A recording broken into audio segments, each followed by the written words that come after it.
সমস্যা আছে আমার, ওই সমস্যাগুলোর কারণে তারা আবার চায় না ইসলামী রাষ্ট্র আসুক। তো যাই হোক, চাক আর না চাক, একটা কথা বলে দেই, অনলাইনে দিয়ে দিব আমরা এগুলা, মানে কেউ চাক আর না চাক, কেউ চাক বা নাই বা চাক, আজ হোক আর কাল হোক, এই বাংলাদেশের বুকে ইসলামী রাষ্ট্র কায়েম হবেই হবে।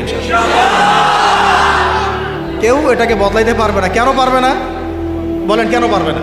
কারণ নবী সাল্লাল্লাহু আলাইহি ওয়াসাল্লাম ভবিষ্যৎবাণী করেছেন যে একটা কাঁচা বাড়ি বাদ থাকবে না, একটা পাকা বাড়ি বাদ থাকবে না, যেখানে আল্লাহ পাক তার তাওহীদের কালিমা লা ইলাহা ইল্লাল্লাহ মুহাম্মাদুর রাসূলুল্লাহকে প্রবেশ করাবেন না।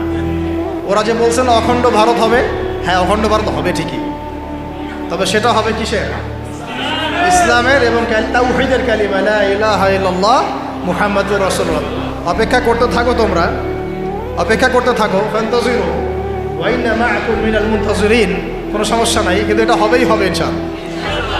আর যে কথাটা আল্লাহ নবীজি মুখ দিয়ে বলেছেন যে জেরুজালেম মুক্ত হবে এবং জেরুজালেম থেকে ঈসা আলাইহিস সালাম কি করবেন? 40 বছর এই বিশ্বকে শাসন করবেন, কারো ক্ষমতা নাই এটাকে ঠেকায়। আমরা দোয়া করি আল্লাহ পাক তাদেরকে হেদায়েত দান করেন। আবু জেহেলের জন্য তো দোয়া করা হয়েছিল না? আল্লাহ আবু জেহেল বা ওমর রাদিয়াল্লাহু আনহুর মধ্যে যাকে আপনি ভালোবাসেন আল্লাহ আপনি হেদায়েত দান করেন। এমন হতেই পারে যে তাদের বহু মানুষ ইসলামের সৌন্দর্য দেখে আমাদের দিনে ইনশাআল্লাহ দীক্ষিত হবে, এটা হতেই পারে। বিইজ্জে আজিজ আও যুল্লি দালিল, একটা হাদিসে আছে যে সম্মানের ঘরে সম্মানের সাথে ঢুকবে, অসম্মানের ঘরে একবার অপদস্থ করে ইসলাম ঢুকবে ইনশাআল্লাহ। তো যাই হোক, পয়েন্টটা ছিল কি, যে আমরা যদি ইসলামিক রাষ্ট্র ব্যবস্থা থেকে যেতে পারি তাহলে প্রিন্ট এবং ইলেকট্রনিক মিডিয়ার এই যে ইসলাম বিদ্বেষ এগুলোকে আমরা বন্ধ করতে পারবো।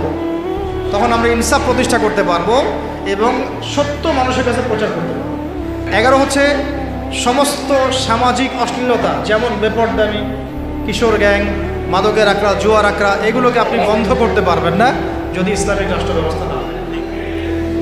13 নম্বর হচ্ছে আইনের সুশাসন বলে একটা শব্দ শুনি আমরা, এটা গদবাদ একটা শব্দই থাকে, এর আসলে বাস্তব খুব একটা প্রয়োগ হয় না। এবং আমরা দেখেছি আইনকে হাতিয়ার করে নিয়ে মানুষ রাজনীতি করেছে, ব্যক্তি আক্রোশ ঝেড়েছে এবং ব্যক্তির স্বার্থ চরিতার্থ করেছে, দলের স্বার্থ উদ্ধার করেছে, তাই না? ওলামায়ে কেরামরা কি অপরাধ করেছিলেন শাপলা চত্বরে, যে তাদের সবার উপরে 10টা 5টা করে মামলা দিতে হবে? বলেন। যারা মারলো তাদের বিরুদ্ধে মামলা হলো না, যারা মরলো তাদের বিরুদ্ধে মামলা হলো। তারা কি অপরাধ করেছিলেন? এখনো বহু ওলামায়ে কেরাম 5টা 6টা 10টা করে মামলা নিয়ে কাঁধে নিয়ে ঘুরছেন না? তাহলে আইনের সুশাসন কি এখানে হয়েছে? নিশ্চিত। এখন পর্যন্ত এই পরিবর্তিত সরকার বলছেন এখন পর্যন্ত এগুলোকে উইথড্র করা হয় নাই, এখন পর্যন্ত মামলাগুলো থেকে উইথড্র করা হয় নাই, এখন পর্যন্ত বহু গুম হওয়া মানুষকে উদ্ধার করা হয় নাই। আর আমরা জানি তারা কি পরিমাণ কষ্টে আছেন, আমরা গেস করতে পারি যে তারা কি পরিমাণ কষ্টে আছে। এটা তো আপনি গেস করতে পারবেন না, কারণ আপনার সে অভিজ্ঞতা নাই, সমুদ্র দেখেন নাই, আপনি বুঝবেন কিভাবে এর গভীরতা কেমন। সেখানে একদিন মনে হবে 1 বছরের সমান, একদিন মনে হবে কি 1 বছরের সমান। এমন বহু মানুষ ভিতরে এখনও আছে যারা মাজলুম, নির্যাতিত, নিপীড়িত, এখন ওদেরকে বের করা হয় নাই। এখনও বহু মানুষের ঘরে মিথ্যা মামলা ঝুলছে, বহু ওলামায়ে কেরাম মামলা নিয়ে ঝুলছেন, ভুগছেন। আর মামলা এমনভাবে দিয়ে রাখে যে সকালবেলা আপনি হাজিরা দিবেন ঢাকায়, একেবারে আবার দেখা যাবে কালকে আবার হাজিরা দেওয়া লাগবে রাজশাহীতে, তারপরে হাজিরা দেওয়া লাগবে চট্টগ্রামে। এইভাবে তারা হ্যারাস করছে মানুষ। আর 4টা 5টা মামলা কার উপর থাকলে তার আর কোনো হ্যারাসমেন্টের প্রয়োজন নেই, এইটাই তার সারা জীবনকে শেষ করে ফেলবে। তার জমি জমা বাড়ি গাড়ি বিক্রি করেও সে ওখান থেকে বেরোতে পারবে। এটা কি আইনের সুশাসন নিশ্চিত হয়েছে? যদি ইসলামিক রাষ্ট্র ব্যবস্থা থাকতো তাহলে প্রত্যেকটা জালেমের বিচার হতো, প্রত্যেকটা মাজলুমকে আমরা বেকসুর খালাস করে দিতাম এবং এখানে তাওহীদপন্থী সৎ এবং যোগ্য আইনজীবীদেরকে আমরা রাখতে পারতাম না? শুধু তাই না, এই যে ব্রিটিশ আইন চলতেছে, ব্রিটিশ আইন, এই ব্রিটিশ আইনের যে ফাঁকফোকর, নোংরামি, তাগুতি সিস্টেম, এগুলোকে পরিবর্তন করে আমরা আল্লাহর শরিয়া আইন বাস্তবায়ন করতে পারব। আল্লাহ পাকের একটা আইন, এটাও হাদিস, আল্লাহ পাকের একটা শরিয়াই আইন চালু হওয়া 40 বছর না 40 দিন, 40 বছর বা 40 দিন বা 40 মাস, আমি এই মুহূর্তে সংখ্যাটা ভুলে গেছি। 40 দিন বা 40 মাস বা 40 বছর বৃষ্টিপাত হওয়ার চাইতেও বেশি ফজিলত একটা আইন বাস্তবায়িত হওয়া। এটা একটু দেখে নিন আপনারা হাদিসটা, আমি একটু এই মুহূর্তে ভুলে গেছি, হয়তো 40 দিন হবে বা 40 মাস বা 40 বছর।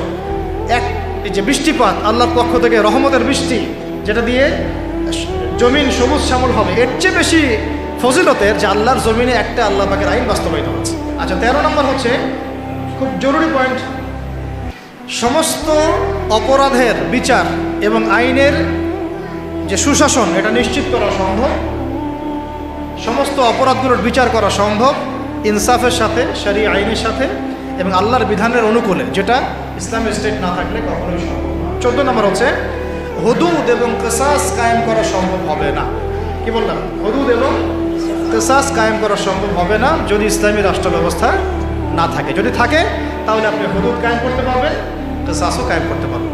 এই যে মনে করেন কয়দিন আগে দেখলেন না, একটা বাস এসে পিষে দিয়ে চলে গেল, রাস্তাঘাটে কত ঘটনা ঘটছে, এমন ঘটছে না? কত ঘটনা ঘটছে, কত যে নিরপরাধ মানুষ আমাদের সমাজে প্রাণ হারায়, কোনো হিসেব আছে, কোনো তালিকা আছে? সবগুলোকে সুষ্ঠু কোনো বিচার হয়? বহু বহু মানে জালেম পার পেয়ে যায় না, কিন্তু হুদুদ আর কিসাস থাকলে কোনো জালেম পার পাইতো না, বরং এগুলো সবার সামনে দৃষ্টান্তমূলক শাস্তি দেওয়া হতো। একটা সাইকোলজিক্যাল ট্রিটমেন্ট, যে মানুষ যখন দেখে যে হ্যাঁ আরে চুরি করলে তো এমন শাস্তি দিবে, জেনা করলে তো ভাই আমার এমন শাস্তি আছে, মানুষ ভয়ে অনেক সময় পাপ করে, ভয়ে পাপ করে। এটা খুব জরুরি। খালি মানুষকে শুধুমাত্র আপনি মানে মিষ্টি মিষ্টি ওয়াশ করে লাইনে আনতে পারবেন না, ওয়াদের সাথে সাথে কি লাগবে? মেডিসিনও লাগবে। কি লাগবে? মেডিসিনও লাগবে। তো এই মেডিসিনগুলো দিতে হবে ওহী ভিত্তিক। আল্লাহ পাক আমাদেরকে হুদুদ এবং কিসাস কায়েম করার তৌফিক দান করুন। আচ্ছা, একটা এক্সাম্পল দেই। এই যে আমাদের ছাত্র ভাইরা শহীদ হয়েছেন, শত শত হাজার হাজার, আল্লাহ ভালো জানেন সংখ্যা কত, আমরা জানি না, আমরা কিন্তু এক্স্যাক্ট সংখ্যা জানি না। বহু ভাই পঙ্গু হয়ে হাসপাতালে পড়ে আছেন, তাদের খুনের বিচার করা দরকার ছিল কি না? কতগুলো হয়েছে? যদি একটা এক্সাম্পল দিই, যদি ধরেন যে একজন ছাত্রকে হত্যা করার জন্যে একজন পুলিশ দরকার হয় বা একটা বুলেটও দরকার হয়, তাহলে তো যদি 1000 জন মারা যায় তাহলে 1000 পুলিশকে শাস্তির আওতায় আনা লাগতো আর কি। 1000 পুলিশকে গ্রেফতার হয়েছে? হ্যাঁ, তাদেরকে আদেশদাতারা কি সবাই গ্রেফতার হয়েছে? তাদের মাস্টার মাইন্ডরা কি এখন পর্যন্ত ফাঁসির কাজটা ঝুলেছে কেউ? তো এই যে ইসলামী হুদুদ এবং কিসাস থাকলে এতদিন পর্যন্ত সবার আগে যে কাজটা হতো, এটা যদি তথাকথিত এই যে ডেমোক্রেটিক বিপ্লব না হয়ে যদি এটা হতো ইসলামিক কোনো রেভলিউশন, তাহলে সবার আগে বিচার হতো খুনের, হত্যার বিচার। সবার আগে এই কাতিলদের কিসাস করা হতো, কিন্তু এটা কিন্তু হয় নাই, বিকজ এটা ইসলামিক মুভমেন্ট হয় নাই। আলোচনাগুলো তো ওঠা উচিত, সবার জানা উচিত, জনসচেতনতা তৈরি করা উচিত। আজ হোক আর কাল হোক ইনশাল্লাহ হবেই হবে ইনশাল্লাহ। এটা হলো আপনার কত নম্বর বললাম? 13 নম্বর। 14 নম্বর। 15 নম্বর হচ্ছে, এটা খুব জরুরি পয়েন্ট, প্রত্যেকটা ডিপার্টমেন্টে হোক প্রশাসন, হোক ব্যাংকিং সিস্টেম, হোক ইকোনমিক্স, হোক রাজনীতিবিদদের মধ্যে, হোক আপনার প্রিন্ট মিডিয়া, ইলেকট্রনিক মিডিয়ায়, প্রতিটা ডিপার্টমেন্টে যত ভারতীয় দালাল আছে, বিজাতীয় দালাল আছে, বিজাতীয় দোসর আছে, এদেরকে আপনি চিহ্নিত করে শাস্তির আওতায় আনতে পারবেন না যদি আপনি ইসলামিক রাষ্ট্র ব্যবস্থা দিকে না যান। যতই চেষ্টা করেন ফাঁকফোকর দিয়ে তারা বের হয়ে যাবে, ইসলামিক রাষ্ট্র ব্যবস্থার মধ্যে নাই।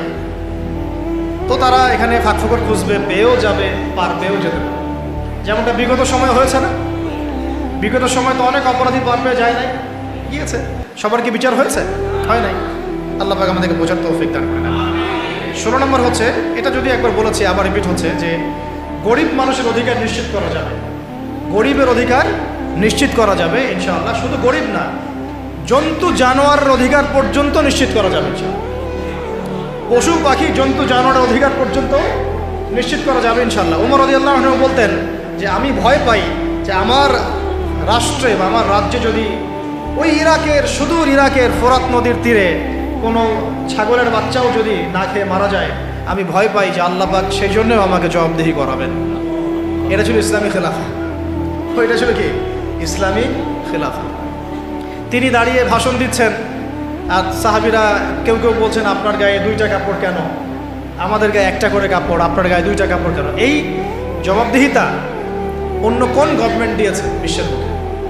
ওমর রাদিয়াল্লাহু আনহু বললেন যে এটা আমার, আর এটা আমার ছেলে আব্দুল্লাহ, তার অংশটুকু নিয়ে আমি কাপড় বানিয়েছি। এইরকম ইনসাফ এরকম ন্যায় বিচার, এরকম জবাবদিহিতা কোন রাষ্ট্র ব্যবস্থায় আছে? ইসলামী রাষ্ট্র ব্যবস্থা ছাড়া কোথাও আছে? তো এইগুলো আমরা নিশ্চিত করতে পারতাম, গরিবের অধিকার, যদি আমরা ইসলামী রাষ্ট্রের দিকে যেতে পারতাম। 17 হচ্ছে খুব জরুরি পয়েন্ট, এটা আমাদের ওলামায়ে কেরামরা বুঝবে না। জরুরি পয়েন্ট হচ্ছে যে বিধর্মীদের কথা বলছি না, মুসলিমদের কথা বলছি।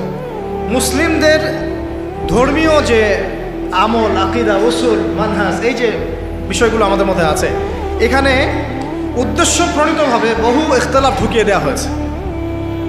উদ্দেশ্য প্রণীতভাবেই সব কিছু কিন্তু ইখতিলাফভাবে আসে নাই, ফিকহি ইখতিলাফ থেকে সব আসে নাই, বহু কিন্তু উদ্দেশ্য প্রণীত আছে, ইচ্ছা করে ঢুকিয়ে দেওয়া হয়েছে যাতে আমরা আপোষে একে অপরের সাথে সময় কাটাতে ব্যস্ত থাকি এবং তারা তাদের আখের গোছাতে ব্যস্ত থাকে। আমাদেরকে লাগিয়ে রেখে তারা তাদের মিশন সফল করবে।